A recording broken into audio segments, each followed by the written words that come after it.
Hello everybody, hope the day's going well. Before I start, Trevor's asked me to remind you to do the competition. There, I've done it. Yeah. Whatever happens now, I've done that.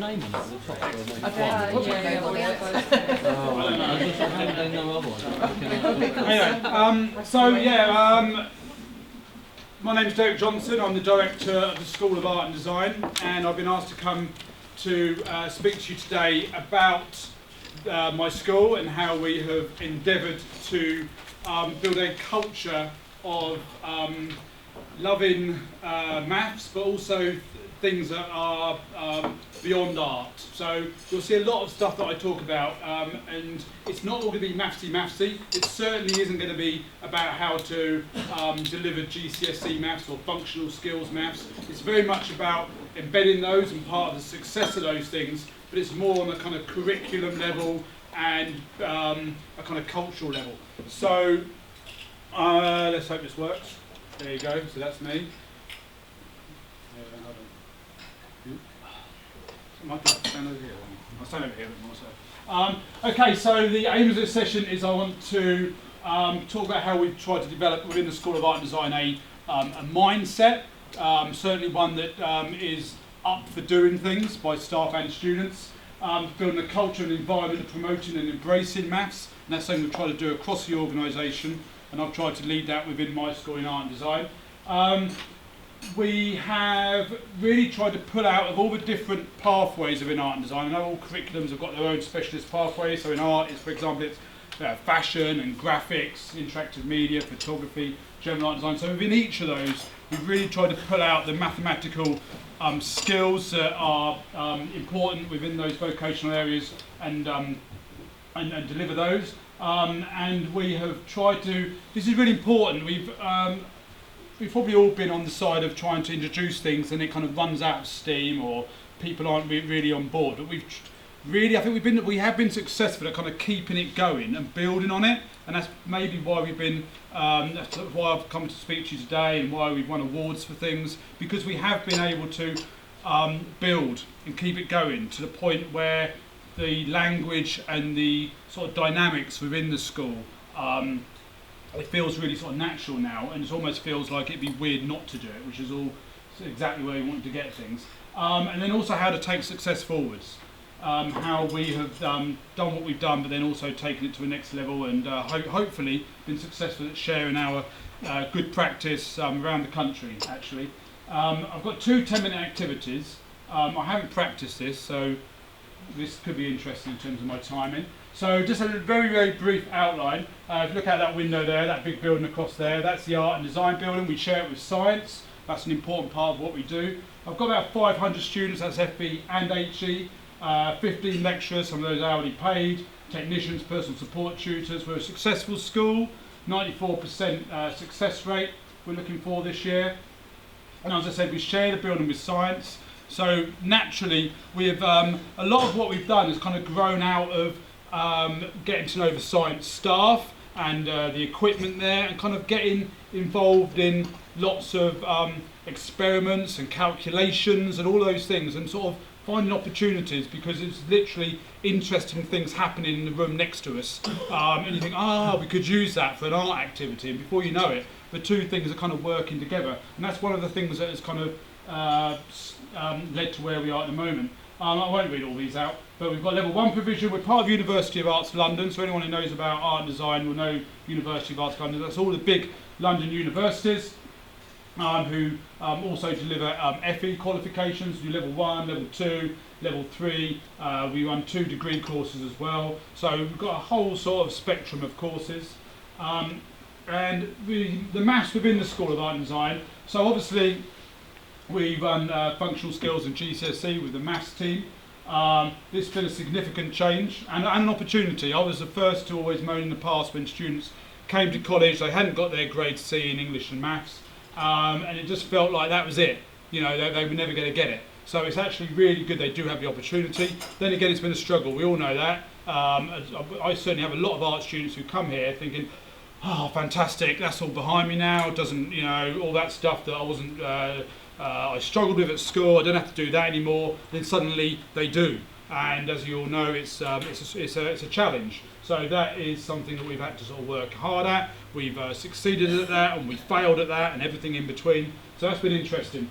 As I said before, we have been very, very positive about pulling out the mathematical skills within, say, fashion textiles, within photography, all those areas, and really driving those, having those on assignment sheets, having those on the whiteboard, really looking behind that, getting in visiting speakers who are very proficient in those skills to talk about those skills, building in more business skills, and really sort of thinking hard about how we can do that to make it, not for the sake of it or to look good for Ofsted or for other people, but for doing it for the right reasons, and that's to build sort of inquisitive minds, which you'll hear me saying quite a lot, but also industry skills as well. I think the third point is probably the most important one, because that's kind of why my staff and students have got into it, is because we haven't necessarily delivered, it sounds weird now, like hard and fast mathematical or science skills. It's been more about the fact that it's quite fun, and it kind of visually is quite interesting, and you end up with some really kind of cool stuff by having numbers and equations and weird stuff about the universe kind of going on within art and stuff. I know that sounds a bit loose, but it's meant that people have kind of got into it. Yeah, visual people who are into art and design have kind of got into some of the stuff we're doing, because we have really pushed it on that front. So I've put on here symbols, maps, equations, scientific illustrations, infographics. Infographics are great. Students always love infographics to sort of like find out information. Fascinating visual source material to add depth and challenge and intrigue. So that's something that has really kind of captured the imagination of staff and students. Something I'm going to show you in a second is the physical environment and teaching methodology that builds a culture. So if you go into Leonardo House, you'll see stuff everywhere. It's almost like a bomb's gone off and art has kind of stuck to all the walls, and there's things printed everywhere. You don't go in and you think, oh, where am I? You know you're in an art school, and you know you're in an art school that does slightly odd things, yeah? So, which is what an art school should be like. Developing inquisitive minds. So we started off, I'll go into this in a second, with this whole thing about wider world. So when I became manager in that area, I was very determined that art and design education isn't about art and design, it's about every little thing in the world. So artists haven't ever done art for the sake of art. They've always drawn upon the religion that they are fixed to at that time, or on nature, or on their feelings about their own personalities and things. Yeah, it's always been linked to something more wider and academic and interesting than just art for the sake of it. And that was really important for building up an art school of kind of integrity and lots of interesting things going on, and a place where people would learn about all sorts of stuff and not be narrow-minded. Then from that we developed the Mars Award, which you'll probably hear me harping on about a bit later. And then the other thing is I've got lots of really interesting staff, as we all have, and they're all into different things. They all do mad, crazy things when they're not here. And so we are really good at sort of pulling those things out and making those into what we deliver. And I've got all sorts of staff who are into stargazing and building kit cars in their garage and all that. And it's like bringing those things into creative education, and so students learn from what we learn from. So I'm just going to so hang on tight, guys. I'm going to go quite fast here. So this is some pictures of Leonardo House, the corridors. You'll see stuff up here. We've got stuff printed from sort of old pulp comics, which are about science and universe and the things kind of collapsing within themselves and molecules. We've got little areas like this bit here. It's just got one of those little lights on, probably not. You'll see realm of possibilities, a bit tacky, but that's an area where we get a lot of the magazines that they get in the library, I felt were just kind of gathering a bit of dust. So we kind of get them across, get them into the area. So we've got New Scientist there, we've got magazine journals on economics, National Geographic, all of those things. So the students can sit there, they can read them, even if they just pass them and look at them, it means they're still picking up on things. So fashion textiles, these are some images of students doing measurements, scale drawings, dimensions, budget calculations, lots of cool stuff there. Photography is brilliant for maths and science, So we've still got a chemical-based darkroom. We still use SLR cameras and medium format cameras. Things like apertures, if we have time, probably not, but I can do like a little lesson in aperture sizes and shutter speeds and how they move in terms of halves and doubles with each other. Temperature, mixing chemicals in terms of ratios, proportions, percentages. It's a fantastic area. If any of you have got a darkroom in your college, you'll be mad if you're not using it to teach maths.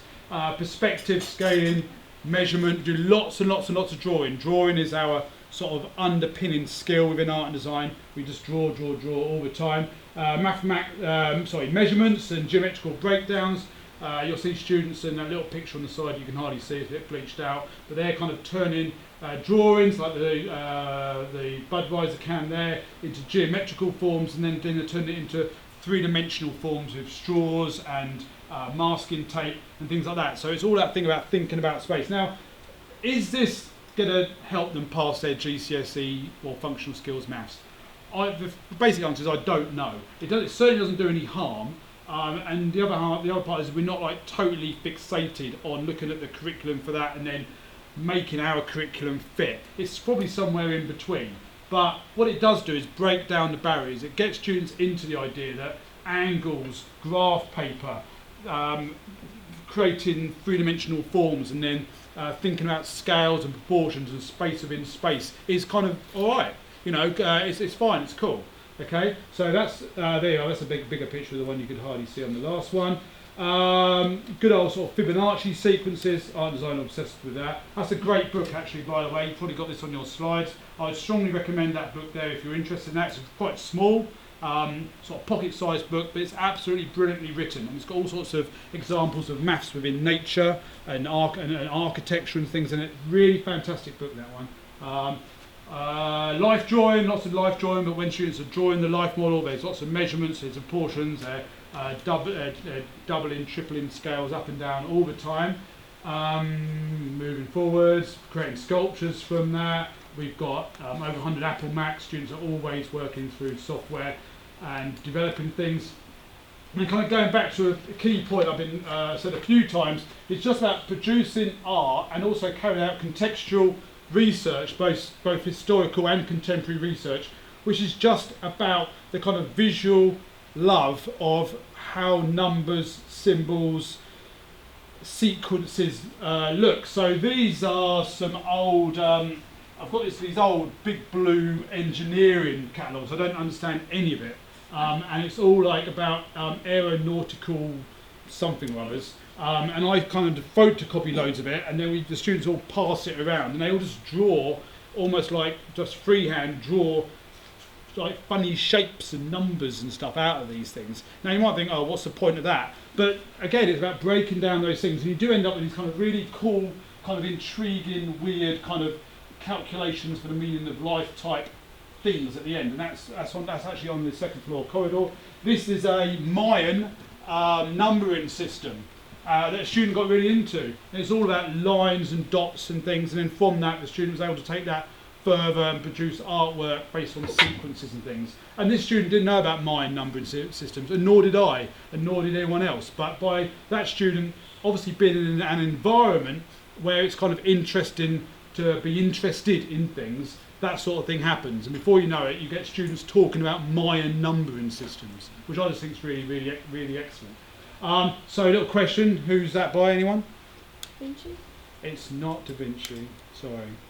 The obvious one. It's the obvious one. If you Da Vinci's great, but look at the certainly like the codices, the Codex, Leicester Codex, for example, books. Anyone else? That's actually Isaac Newton's calculations for gravity. And I just think, you know, just me, I'm being a bit arty now, but just as an image, that's just a fantastic piece of artwork. You know, and if you want to show like Da Vinci stuff, Vitruvian Man, you know, the guy standing there in the star shape, you know, and all about balance and symmetry, all the stuff about sort of nature and calculations, you know. But for each area, each curriculum area, I mean, I wouldn't show this necessarily to an automotive student or a bricklaying student or a business, well, maybe a business student, but I would show them something else that's visually relevant and exciting within those areas. Yeah, and I'd have those up in the areas. So we're at the 15-minute mark. So guys, you've got. I just hope you haven't done this activity already in some other dimension within the day. But within your tables, I've been asked to do 2 activities, so that's what we're going to do. You've got 5 minutes, so this is going to be like supersonic fast. How do you promote in your colleges, in your areas, how do you promote a physical environment and culture of maths? And how can you develop this further? So just think about your colleges, your spaces, maybe even your own office, maybe the outside of the college. You know, if I was to go in there, or if someone else was to go in there, would they feel it? Would they feel that vibe of interest in maths and science and nature and the universe and all those things that kind of are exciting and interesting in the world? Okay, or would they just see loads of posters about, you know, fulfill your dreams or something, you know? Okay, so, 5 minutes, off you go. And we'll just go around really quickly. Maybe on each table, rather than ask everyone, on each table maybe you could give an example of like one cool buzzy thing or something. Okay, 5 minutes, off you go.